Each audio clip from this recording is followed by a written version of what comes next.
شروع اللہ کے پاک اور بابرکت نام سے جو بڑا مہربان نہایت رحم کرنے والا ہے۔ سوکھا ہوا ناریل کھانے سے خون کی کمی دور ہوتی ہے۔ نہار منہ اخروٹ کھانے سے بال مضبوط ہوتے ہیں۔ بھنڈی کھانے سے پیشاب کھل کر آتا ہے۔ زیادہ اچار کا استعمال ہڈیوں کو کمزور کر دیتا ہے۔ خالی پیٹ چائے پینا موٹاپے کا باعث بنتی ہے۔ دودھ میں مصری ڈال کر پینے سے تھکن دور ہوتی ہے۔ کیلا امریکہ میں سب سے زیادہ مشہور پھل ہے۔ بھنی ہوئی چھلی کھانے سے جسم کی تھکاوٹ دور ہوتی ہے۔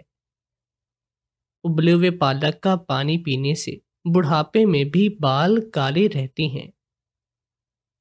نہار منہ ایک کالی مرچ چبانے سے منہ کے نقصان دہ بیکٹیریا مر جاتے ہیں۔ بال سفید ہونے لگے تو دیسی انڈا کھانا شروع کر دو۔ رات کو کھیرا کھانے سے زکام ہو جاتا ہے۔ صبح کے وقت بلیک ٹی پینے سے چہرے کے داغ دبے دور ہو جاتے ہیں۔ چھوٹی الائچی چبانے سے کھانسی دور ہوتی ہے۔ گرم مسالہ شوگر کی مرض کو کم کرتا ہے۔ دہی میں چینی ڈال کر کھانے سے وزن بڑھتا ہے۔ کچا لہسن چبانے سے منہ کے بیکٹیریا مر جاتے ہیں۔ بال سفید ہونے لگیں تو دیسی انڈا کھانا شروع کرو۔ رات کو کھیرا کھانے سے زکام ہو جاتا ہے۔ صبح کے وقت بلیک ٹی پینے سے چہرے کے داغ دبے دور ہو جاتے ہیں۔ چھوٹی الائچی چبانے سے کھانسی دور ہوتی ہے۔ گرم مسالہ شوگر کی مرض کو کم کرتا ہے۔ دہی میں چینی ڈال کر کھانے سے وزن بڑھتا ہے۔ کچا لہسن چبانے سے منہ کے بیکٹیریا مر جاتے ہیں۔ سانس کی بیماری ہو تو لال مرچ کھاؤ۔ ادرک والی چائے پینے سے پیٹ کے درد رک جاتے ہیں۔ چنے کی دال کھانے سے قد لمبا ہوتا ہے۔ بینگن کھانے سے یادداشت تیز ہوتی ہے۔ ابلے ہوئے انڈوں کی زردی کھانے سے جوڑوں کا درد رک جاتا ہے۔ شہد کھانے سے پیٹ کی چربی کم ہوتی ہے۔ لال مرچ زیادہ کھانے سے کینسر کا خطرہ نہیں رہتا۔ ہارٹ اٹیک کا مسئلہ ہو تو ابلے ہوئے کالے چنے کھایا کرو۔ دودھ میں گائے کا گھی ملا کر پینے سے دبلا پن دور ہو جاتا ہے۔ لال امرود کھانے سے چہرے کی جھریاں ختم ہو جاتی ہیں۔ شدید کھانسی ہو تو گڑ کھانے سے آرام ملتا ہے۔ پھیپھڑوں میں کینسر ہو تو گاجر کا جوس پینے سے فائدہ ہوتا ہے۔ پودینے کا تیل پھٹی ہوئی ایڑیوں پر لگانے سے ایڑیاں ٹھیک ہو جاتی ہیں۔ مونگ پھلی کھانے سے ڈپریشن کا خطرہ کم ہو جاتا ہے۔ تل کے لڈو کھانے سے جوڑوں کے درد میں آرام ملتا ہے۔ خالی پیٹ چائے پینے سے انسان میں چڑچڑے پن کی بیماری آ جاتی ہے۔ کشمش دودھ کے ساتھ کھانے سے رنگ صاف ہو جاتا ہے۔ مچھلی کا تیل کھانے میں استعمال کرنے سے دل مضبوط ہوتا ہے۔ خالی پیٹ ہلدی کا پانی پینے سے خون صاف ہو جاتا ہے۔ السی کے بیج چبانے سے وزن کم ہوتا ہے۔ باجرے کی روٹی کھانے سے بڑھاپے میں بھی جوڑ مضبوط ہوتے ہیں۔ گرم دودھ میں جلیبی ڈبو کر کھانے سے آنکھوں کی نظر تیز ہوتی ہے۔ کالا نمک قبض کو دور کرتا ہے۔ مٹر کا سالن کھانے سے نظر تیز رہتی ہے۔ تیز پتی والی چائے پینے سے ہڈیاں کمزور ہوتی ہیں۔ شوگر کے مریض کھیرے کا زیادہ استعمال کریں۔ ضرورت سے زیادہ سونا انتہائی خطرناک ہے۔ زیادہ سونے سے یادداشت کمزور ہوتی ہے۔ ایلو ویرا جیل میں ہلدی ملا کر چہرے پر لگائیں، نشانات دور ہو جائیں گے۔ اکثر سوتے وقت منہ کھول کر سانس لینا پڑتی ہے۔ اس کی وجہ سے ناک کے غدود بند ہو جاتے ہیں۔ میری ساس نرس تھی۔ ایک دن ایک بچہ لائی اور مجھے کہنے لگی، اسے اپنا بیٹا بنا لو، اس کے ماں باپ اسے ہسپتال میں ہی چھوڑ گئے۔ کچھ دنوں کے بعد پھر سے ایک بچی لے آئی اور کہنے لگی، جب یہ بڑے ہو جائیں گے تو ہم ان دونوں بچوں کی شادی کر دیں گے۔ مجھے اپنی ساس کی دماغی حالت پر شک ہوا تو اس کے ہسپتال چلی گئی، پتہ چلا سکوں کہ یہ بچے کس کے ہیں۔ مگر وہاں پر جا کر میرے ہوش اڑ گئے جب پتہ چلا کہ میری ساس تو وہاں پر کام کرتی ہی نہ تھی۔ اسی پل ٹی وی پر ان بچوں کا اشتہار چلا تو میری جان نکل گئی، کیونکہ وہ تو میں نہیں جانتی تھی کہ میری ساس کیا کرتی پھر رہی ہے، لیکن مجھے اس کی حرکتیں بہت ہی مشکوک لگ رہی تھی۔ کبھی وہ فون پر لگی رہتی تو کبھی مجھے بن بتائے گھر سے باہر چلی جاتی تھی، اور جب میں پوچھتی تو الٹا مجھے ہی ڈانٹ دیتی کہ میں اس کی ٹو میں کیوں لگی ہوئی ہوں۔ شوہر میرا کام کے سلسلے میں کراچی ہوتا تھا، میں اور وہ گھر پر اکیلے ہی ہوتے تھے، اسی لیے مجھے اس کی فکر رہتی کہ کہیں اس کی وجہ سے میرا شوہر مجھے باتیں نہ سنائے کہ تم میری ماں کا خیال نہیں رکھتی۔ لیکن وہ تو اپنے ہی حال میں مگن رہتی تھی، اور اس کا اور میرا آمنا سامنا بھی کم ہی ہوتا تھا، کیونکہ صبح تو وہ اپنی نوکری پر چلی جاتی اور شام کو گھر آتی تھی تو کھانا وغیرہ کھا کر اپنے کمرے میں چلی جاتی، جبکہ میں سارا دن گھر پر بور ہوتی رہتی تھی۔ کئی بار اپنی ساس کو کہا کہ مجھے بھی کوئی نوکری دلوا دے، لیکن وہ ہمیشہ منع کر دیتی۔ ایک دن ایسا ہوا، اسے گھر آنے میں کافی دیر ہوئی تو میں پریشان ہو کر دروازے سے باہر جھانکنے لگی کہ خدا خیر کرے کہ وہ ابھی آئی نہیں تو وہ مجھے آتی دکھائی دی، لیکن اس کے ہاتھ میں ایک بچہ دیکھ کر میں پریشان تھی۔ یہ کس کا بچہ وہ اٹھا لائی ہے؟ میری ساس نے آتے ہی اس بچے کو میری گود میں ڈال دیا اور کہنے لگی، اس بیچارے بچے کے ماں باپ اسے ہسپتال میں چھوڑ گئے، لو تم اسے اپنا بیٹا بنا لو۔ میں نے ایک دم اس بچے کو خود سے پرے کرتے ہوئے کہا، اماں تم یہ کیسی باتیں کر رہی ہو؟ میں کیوں کسی غیر اور انجان کے بچے کو پالوں؟ کیا پتا کس خاندان سے ہے، اس کے ماں باپ کون ہیں، اور تم اسے یہاں گھر پر اٹھا لائی ہو۔ تو وہ کہنے لگی، اس کے ماں باپ اس بچے کو ہسپتال میں ہی چھوڑ گئے تھے کہ کوئی نہ کوئی اس بچے کو اپنے ساتھ ہی لے جائے گا یا اسے کسی دارالعمان میں جمع کروا دیں گے، مگر مجھے اس بچے پر ترس آیا تو میں اسے لیے لے آئی، اور میں نے یہی سوچا تھا کہ تیری گود بھی تو سونی ہے، 2 سال سے تیرے گھر اولاد نہیں ہو رہی، تو جب تک تیرے اپنے بچے نہیں ہوتے تو اپنا دل بہلانے کو اسی کو پال لے۔ ساس کی بات مجھے دل پر لگی تھی، واقعی میں بھی تو 2 سالوں سے اولاد کے لیے تڑپ رہی تھی، لیکن ابھی تک میری گود ہری نہ ہوئی۔ کیا پتا اسی بچے کو پالنے کی وجہ سے قدرت کو مجھ پر رحم آ جاتا اور میری سونی گود بھی بھر جاتی۔ یہی سوچ کر میں نے اس بچے کو پالنے کی ذمہ داری لی۔ وہ بچہ بھی ایک دن کا ہی تھا، مجھے اس کے ماں باپ پر افسوس ہوا۔ کیسے والدین ہو گئے جنہوں نے اپنی ذمہ داری سے جان چھڑانے کی خاطر اس کو یوں ہی چھوڑ دیا۔ میں نے ساس سے پوچھا، آپ نے اس کے ماں باپ کو دیکھا تو ہوگا، کیسے لوگ تھے جنہوں نے اپنے معصوم بچے کا خیال بھی نہیں کیا؟ تو میری ساس کہنے لگی، میرے خیال سے وہ دونوں میاں بیوی چھپ کر نکاح کر چکے تھے، اس لیے تو اپنے بچے کو چھوڑ گئے۔ خاندان والوں کے سوالوں کا جواب کیسے دیں گے؟ اب تو مجھے اس بچے کی قسمت پر اور افسوس ہوا، اور میں نے فیصلہ کر لیا کہ میں اس کی بہت اچھی پرورش کروں گی اور کبھی بھی اسے ماں کی کمی محسوس نہیں ہونے دوں گی۔ میری ساس صبح صبح نکل جاتی تھی اور اپنے معمول کے مطابق ہی واپس آتی تھی، اور میں گھر میں سارا دن اس بچے کی دیکھ بھال میں لگی رہتی۔ ایک دن اس کی طبیعت خراب ہوئی تو میں نے ساس کو کہا، آپ ہسپتال تو جا رہی ہیں، اسے بھی اپنے ساتھ لے جائیں اور ضروری انجیکشن اور دوائیاں وغیرہ لکھوا کر لائیں۔ وہ ایک دم سے جیسے گھبرا کر مجھے کہنے لگی، اس کو ہسپتال لے جانے کی کیا ضرورت ہے؟ میں کسی نرس کو گھر ہی لے آؤں گی، وہ آ کر اس کو انجیکشن لگا دے گی اور دوائیاں وغیرہ بھی دے گی، فکر مند ہونے کی ضرورت نہیں۔ مجھے شدید حیرانی ہوئی کہ وہ خود بھی تو ایک نرس ہے، تو بھلا خود کیوں نہیں انجیکشن لگانے کا کہا؟ لیکن خیر میں نے اس بات پر اتنا نہیں سوچا اور بچے کی دیکھ بھال میں ہی لگی رہی۔ 1 ہفتے کے بعد کی تو بات تھی کہ میں نے پھر سے دیکھا کہ میری ساس ایک بچی کو گود میں اٹھائے گھر چلی آئی۔ میں نے بخلا کر پوچھا، یہ تم کیا کر رہی ہو؟ اب کس کی بچی اٹھا لائی ہو؟ تو وہ کہنے لگی، یہ بھی ایک لاوارث بچی ہے، اس کی ماں کی یہ چھٹی بیٹی تھی تو وہ اس کو ہسپتال کے باہر سڑک پر ہی چھوڑ گئی کہ اگر میں اس بچی کو گھر لے کر آ گئی تو میرا شوہر مجھے طلاق دے دے گا۔ اب تم تو جانتی ہو کہ میں کتنی رحم دل ہوں، میں یوں بچوں کو لاوارث ہوتے ہوئے نہیں دیکھ سکتی، بس اسی لیے اس بچی کو بھی گھر لے آئی۔ میں نے اپنا سر پکڑ لیا اور کہا کہ مانا کہ تم ہمدردی کی وجہ سے ایسا کر رہی ہو، لیکن ابھی تو سوچو ہم 2 بچوں کا خرچہ کیسے اٹھائیں گے؟ ابھی پہلے بچے کے دودھ پیمپرز کا خرچہ بڑی مشکل سے پورا ہوتا ہے، تو اس ننھی سی جان کو ہم کیسے پالیں گے؟ ابھی پہلے بچے کے دودھ پیمپرز کا خرچہ بڑی مشکل سے پورا ہو رہا ہے، تو اس ننھی سی جان کو ہم کیسے پالیں گے؟ تم اسے کسی دارالعمان یا یتیم خانے میں دے آؤ۔ میں نے اسے اس لیے کہا تھا کیونکہ واقعی میں ہمارے گھر کے حالات نہیں ٹھیک تھے۔ میرا شوہر دوسرے شہر میں ہر ممکن کوشش کر رہا تھا کہ اسے کوئی نوکری وغیرہ مل جائے، مگر وہاں پر بھی اس کا کام کبھی چلتا اور کبھی نہیں۔ اور رہی بات میری ساس کی، تو وہ ایک ہسپتال میں نرس تھی، لیکن چونکہ پرائیویٹ ہسپتال تھا تو اس کی تنخواہ بہت کم تھی، جس سے وہ مشکل گھر کا خرچہ پانی ہی چلتا تھا۔ اب ایسے میں دو بچوں کی کفالت ہم لوگوں کو کیسے کر سکتے تھے؟ آج کل تو مہنگائی بہت زیادہ ہو گئی۔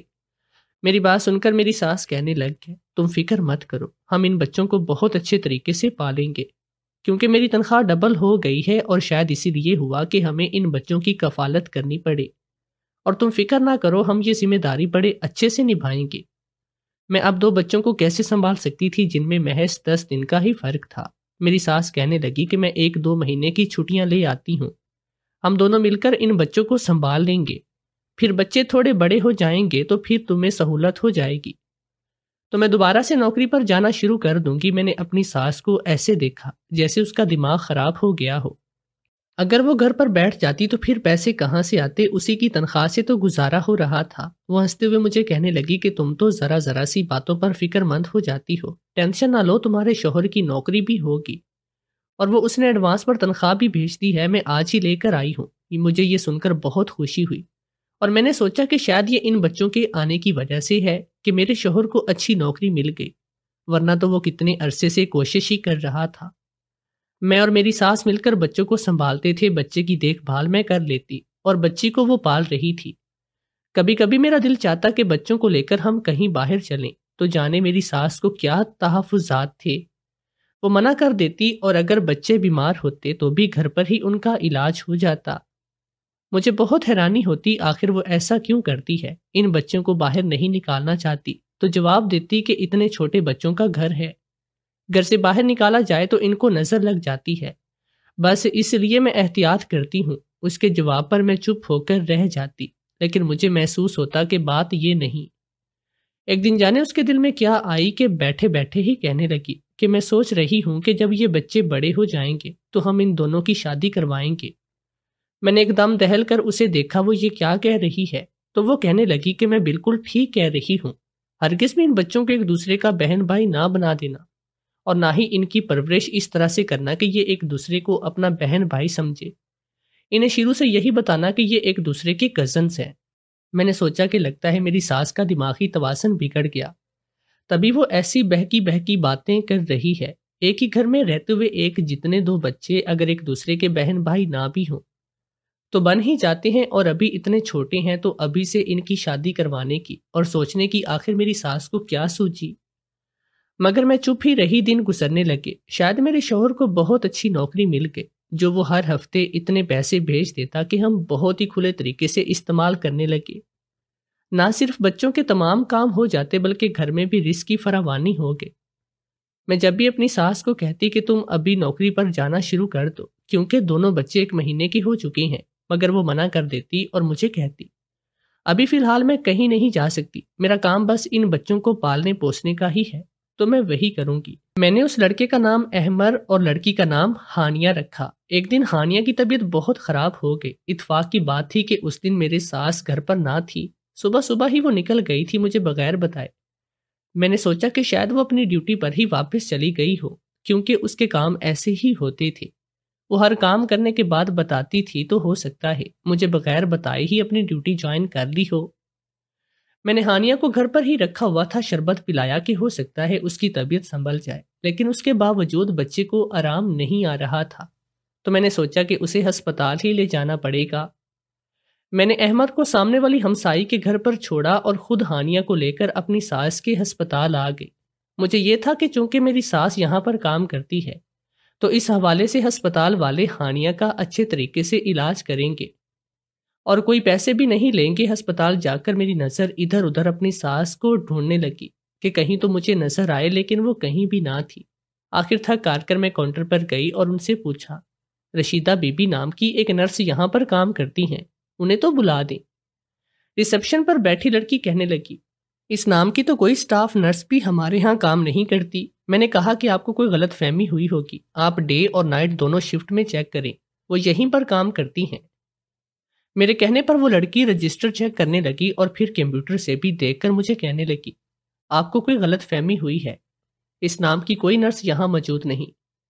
اچانک مجھے خیال آیا کہ اس نے 2 مہینے کی چھٹیاں لے رکھی تھی، تو میں نے کہا کہ ہو سکتا ہے کہ وہ پہلے کام کرتی ہوں اور اب ان کی جگہ کوئی اور نرس ہو، لیکن اس لڑکی نے بتایا کہ اس نام کی نرس یہاں پر کبھی تھی بھی نہیں۔ یہ سن کر تو میرے قدموں تلے سے زمین نکل گئی۔ ایسا کیسے ہو سکتا ہے؟ وہ اسی ہسپتال میں ہی تو آتی تھی، اس نے مجھے اس کا نام بتا دیا تھا کہ وہ یہاں پر کام کرتی ہے، اور اب یہاں آ کر پتہ چلا کہ وہ یہاں پر کام نہیں کرتی۔ یہ کیا ماجرا تھا؟ کیا میری ساس نے مجھ سے جھوٹ بولا تھا؟ وہ تو یہاں پر کام نہیں کرتی تھی، کسی اور ہسپتال یا کلینک میں جاب کرتی ہوگی، یا پھر وہ نرس ہی نہ تھی۔ مجھے سمجھ نہیں آ رہا تھا کہ ان دونوں صورتوں میں کون سی صورت سچ ثابت ہو سکتی ہے۔ 2 سال تو ہو گئے، تو آج تک مجھے اپنی ساس پر کسی قسم کا شک نہیں تھا۔ وہ نرسنگ نہیں کرتی یا کوئی اور کام کرتی ہے، کیونکہ جب میرا رشتہ آیا تھا تو رشتے والی نے یہی بتایا کہ لڑکے کی ایک دفتر میں معمولی سی نوکری ہے، مگر اس کی ماں ایک ہی ہسپتال میں نرس ہے اور گھر بھی اپنا ہے، صرف 2 ہی افراد ہیں گھر میں۔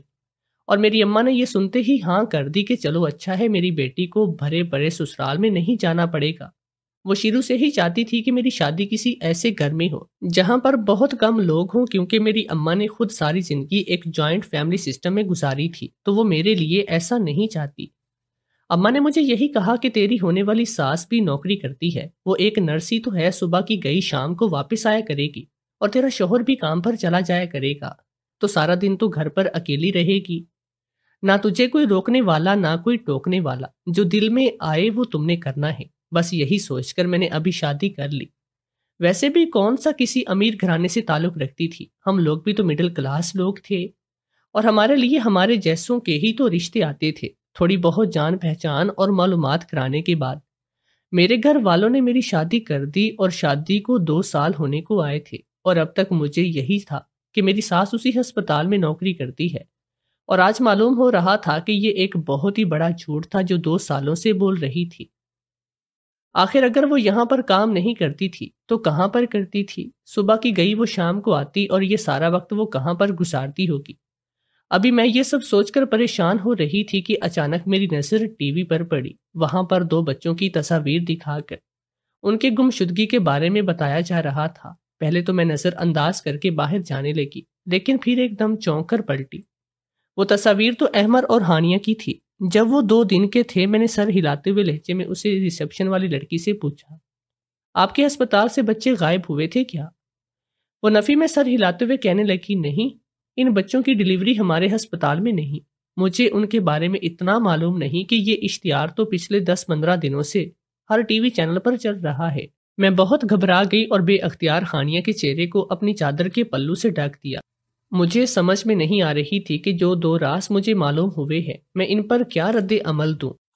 میں کبھی سوچ بھی نہیں سکتی تھی کہ میری ساس مجھے اتنا بڑا جھوٹ بولے گی۔ اس نے یہی تو بتایا تھا کہ ان دونوں بچوں کے والدین انہیں لاوارث چھوڑ گئے تو وہ انہیں اپنے گھر لے آئی، لیکن ٹی وی پر چلتے گم شدگی کے اشتہاروں سے پتہ چل رہا تھا کہ ان کے ماں باپ تو ان بچوں کے لیے بہت فکر مند ہیں اور انہیں تلاش کر رہے ہیں۔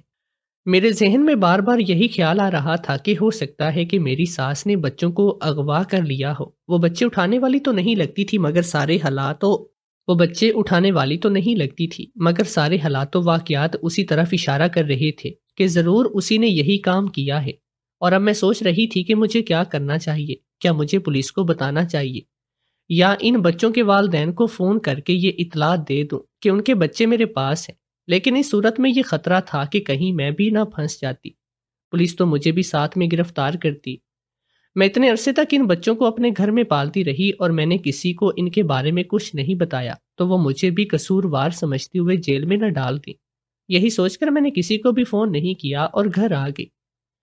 ایک بات مجھے سمجھ میں نہیں آ رہی تھی کہ احمر تو 1 ہفتے کا تھا جب میری ساس ثانیہ کو گھر میں لائی تھی، لیکن ٹی وی پر ان دونوں بچوں کے اشتہار ایک ساتھ چل رہی تھے۔ ایسا کیوں؟ مجھے افسوس ہوا ہے کہ میں جلدی میں وہاں سے نکل آئی اور مزید تفصیل معلوم کرنے کی کوشش نہ کی۔ ابھی سب سوچ کر پریشان ہو رہی تھی۔ اچانک مجھے یاد ہے کہ ہو سکتا ہے میری ساس پیسے نکلوانے گئی ہو۔ جب بھی میرا شوہر پیسے بھیجتا تھا تو وہی نکلوانے جاتی، اور ابھی تک وہ گھر نہیں لوٹی تھی، تو ہو سکتا ہے کہ وہ بینک وغیرہ میں گئی ہو۔ میں نے اپنے شوہر کو فون کر کے پوچھا، کیا تم نے پیسے بھیج دیے ہیں، اور یہ بتاؤ کہ کتنے پیسے بھیجے ہیں؟ وہ کہنے لگا کہ میں پیسے کہاں سے بھیج سکتا ہوں، الٹا مجھے تو پیسوں کی ضرورت ہے، اس لیے تو میں فون کیا اماں کو کہو کہ اس بار بھی پیسے بھیج دے، میرا یہاں پر گزارا بہت مشکل سے ہو رہا ہے کیونکہ 3 ماہ ہو گئے اور ابھی تک میں بے روزگار ہی بیٹھا ہوں۔ اماں کے نمبر پر کال کر رہا ہوں لیکن وہ اٹھا نہیں رہی، تو اسے تمہیں فون کر کے یہ سب بتانا پڑا، اگرچہ اماں نے منع کیا تھا کہ میں تمہیں نہ بتاؤں۔ اب مجھے ساری کہانی سمجھ میں آ رہی تھی کہ اگر میرا شوہر وہاں پر بے روزگار بیٹھا تھا تو پیسے کہاں سے آ رہی تھی؟ ضرور میرے ساتھ ان بچوں کو اغوا کیا ہوگا اور ان کے تاوان میں بہت ساری رقم لی ہوگی یا لیتی رہی ہوگی، تبھی تو اتنے پیسے آتے تھے۔ اب مجھے بس اپنی ساس کے گھر آنے کا انتظار تھا کہ وہ آئے تو میں اسے یہ ساری بات کلیئر کر دوں کہ چل کیا رہا ہے۔ میں ہرگز بھی اسے یہ غلط کام نہیں کرنے دے سکتی۔ بچوں کو ان کے ماں باپ سے دور رکھنا نہ صرف گناہ تھا بلکہ جرم بھی تھا، جس میں جانے انجانے میں نے بھی اپنی ساس کی مدد کر دی، اور اب میں اپنی ساری غلطی کو سدھارنا چاہتی تھی۔ میں نے دونوں بچوں کو اپنی پڑوسن کے گھر پر چھوڑ دیا اور خود گھر آ کر اپنی ساس کا انتظار کرنے لگی۔ جیسے ہی وہ گھر آئی تو خالی گھر دیکھ کر حیرانی سے پوچھنے لگی کہ بچے کہاں ہیں؟ تو میں نے غصے سے کہا کہ جن کے بچے تھے وہ واپس لے گئے۔ وہ چونک کر کہنے لگی کہ تم کیا مذاق کر رہی ہو؟ تو میں نے کہا نہیں، مذاق کی کیا بات ہے، آپ نے خود ہی تو کہا تھا کہ وہ لاوارث بچے تھے اور ان کے ماں باپ انہیں چھوڑ گئے، مگر بچوں کے ماں باپ کو اپنی غلطی کا احساس ہوا تو وہ واپس آئے اور مجھ سے معافی مانگ کر اپنے بچے لے گئے، بس اتنی سی تو بات ہے۔ یہ سن کر ایک دم سے میری ساس کا رنگ اڑ گیا اور وہ میرا گریبان پکڑ کر کہنے لگی، یہ تم کیا اول فول بکے جا رہی ہو؟ وہ بچے کہاں گئے؟ وہ تمہاری اور میری ذمہ داری ہے، اگر ان کو کچھ ہو گیا تو بہت بڑا طوفان آ جائے گا۔ میں نے اپنی ساس کو کہا اگر تم مجھے یہ سب کچھ سچ سچ بتا دو تو میں بھی تمہیں بچوں کے بارے میں بتا دوں گی، ورنہ بھول جاؤ کہ میں ان کے بارے میں تمہیں کچھ بھی بتاؤں گی۔ وہ ایک دم سے چپ ہو گئی اور کہنے لگی، لگتا ہے کہ وہ وقت آ گیا ہے کہ تمہیں سب کچھ سچ سچ بتانا ہی پڑے گا۔ تم بالکل غلط سمجھ رہی ہو کہ میں نے ان بچوں کو کہیں سے اٹھایا، جبکہ سچ تو یہ ہے کہ ان بچوں کی ماؤں اور دادی نے اپنی مرضی سے اور خوشی سے ان کو میرے سپرد کیا تھا کہ میں امانت سمجھ کر انہیں پالوں گی، اور جب ان کے حالات اس قابل ہو جائیں گے کہ وہ ان کی پرورش کر سکیں تو آ کر لے جائیں گی۔ میں نے الجھن سے پوچھا، یہ آپ کیا کہہ رہی ہیں؟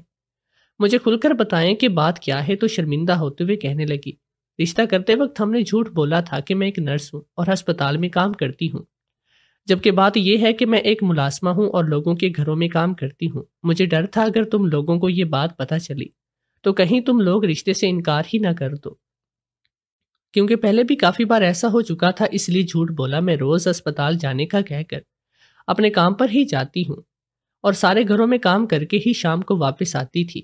ایسے ہی ایک گھر ملک صاحب کا بھی تھا، ان کے 2 بیٹے تھے اور 2 بہویں تھیں۔ یہ لوگ نہایت ہی امیر کبیر تھے، لیکن ملک صاحب کی وفات کے بعد پتہ چلا کہ انہوں نے اپنی ساری جائیداد اپنے ہونے والے پوتے اور پوتی کے نام لکھ دی، کیونکہ ان کے دونوں بیٹے باہر کے ملک ہوتے تھے۔ سب کچھ ٹھیک چل رہا تھا، لیکن ملک صاحب کی وفات کے بعد جب ان کی وصیت کے بارے میں پتہ چلا تو ملک صاحب کے بھائیوں اور بھتیجوں کو اس بات پر بہت ہی غصہ آیا۔ وہ ان کے لیے جائیداد میں کچھ بھی نہیں چھوڑ گئے، تو انہوں نے فیصلہ کیا کہ جیسے ہی دونوں بہوؤں کے گھر بچے پیدا ہوں گے وہ ان کو مار دیں گے تاکہ جائیداد کے وارث ہی نہ بچے، پھر قانون کی روح سے جو بھی جائیداد ہوتی ان میں سے ان لوگوں کا بھی حصہ بن جاتا۔ بڑی بیگم صاحبہ کو ساری سازش پتہ چل گئی تھی، اس لیے جیسے ہی پہلے بچے کی پیدائش ہوئی انہوں نے وہ بچہ مجھے دیتے ہوئے کہا کہ میں صرف تم پر ہی بھروسہ کر سکتی ہوں، تم اس کو لے کر جاؤ اور اپنے گھر میں پالو، جب حالات بہتر ہو جائیں گے تو ہم اس کو واپس لے آئیں گے۔ میں نے ایسا ہی کیا اور اس بچے کو لے کر گھر آئی۔ پھر ایک ہفتے بعد دوسری بیگم صاحبہ کے ہاں بھی بچے کی پیدائش ہوئی تو وہ بھی میں اپنے ہی گھر لے آئی، وہی مجھے بچوں کے لیے پیسے بھیج دیتی۔ یہاں پر کسی کا ڈر خوف نہیں تھا وہ ان لوگوں تک پہنچ جائیں گے۔ ان سارے دنوں میں ملک صاحب کے گھر ماحول بہت ہی کشیدہ تھا اور وہ اپنے دشمنوں سے بھی بہت زیادہ خائف تھے، لیکن اب حالات بدل گئے ہیں۔ انہوں نے ثبوت ڈھونڈ کر ان لوگوں کو پولیس کے حوالے کر دیا اور ان کے شوہر بھی واپس آ گئے۔ اس لیے تو صبح صبح بیگم صاحبہ نے مجھے فون کر کے بلا لیا اور ساری بات بتا کر کہا تھا کہ میں اب ان کے بچے ان لوگوں کو واپس کر دوں۔ ساری صورتحال جان کر مجھے تسلی ہوئی۔ شکر ہے میری ساس کسی غلط کام میں شامل نہیں تھی، لیکن ان کی دور جانے کے خیال نے مجھے اداس کر دیا تھا اور ان کو خود سے جدا کرتے ہوئے میں بہت زیادہ روئی بھی تھی۔ لیکن خدا کی قدرت کے کچھ دنوں کے بعد بھی اس نے مجھے بھی اولاد کی خوشخبری سنا کر میرے دل کو ٹھنڈک سے بھر دیا۔